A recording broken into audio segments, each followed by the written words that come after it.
好啦，咁啊進入到第一條啦嚇，咁啊你見到我即係擺埋喺下邊，根本就係即係照抄 past paper 咁樣出嘅，咁但係呢啲又係即係就算佢咁樣照抄 past paper 出，咁但係佢都有啲伏位嘅，係咪？即係佢基本上而家就係可以點咧？佢而家要選擇去睇 concert 嘅。OK， 咁唔睇嘅 opportunity cost 係啲咩咧？係咪？咁有啲人就會見到一個就3000蚊，一個就1800蚊，咁所以就真係highest value option for gone 就 part time job， 跟住之後即係再下落去咧，就係去賣咗嗰張嘅 concert 嗰張飛咁樣，咁所以咧就揀3000蚊啦。咁呢個就係考評局想俾你嘅伏位咯。咁但係佢又真係放水係咪？冇得俾你揀3000嘅係咪？咁你咪即刻知自己有問題咯。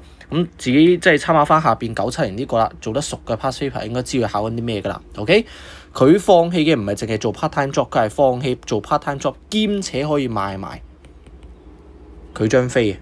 OK， 因為如果你去睇嘅時候，咪調翻轉嚟講，你去做 part time 嘅話，你自然就會賣埋你張飛嘅啦，係咪？兩者冇衝突噶嘛，佢唔係一係去做嘢，一係賣一張飛啊嘛。呢兩樣嘢係冇衝突，即係可以一齊做啦。咁所以佢放棄嘅唔係淨係 part time job， 係兼且放棄埋賣嗰樣嘢。OK， 咁如果你聽唔明嘅，你自己睇翻下邊呢一條。OK， 我用30個 coupon 換一個 air ticket 嘅時候，我係咪淨係放棄咗一個 TV set 咧？唔係噶嘛，因為我30個 coupon 我可以做啲咩啊？我係可以換到一個 TV set 同埋一個 camera 噶嘛，係咪？97年呢一條係 C 嚟嘅。OK， 咁你自己參考翻呢個唔難嘅。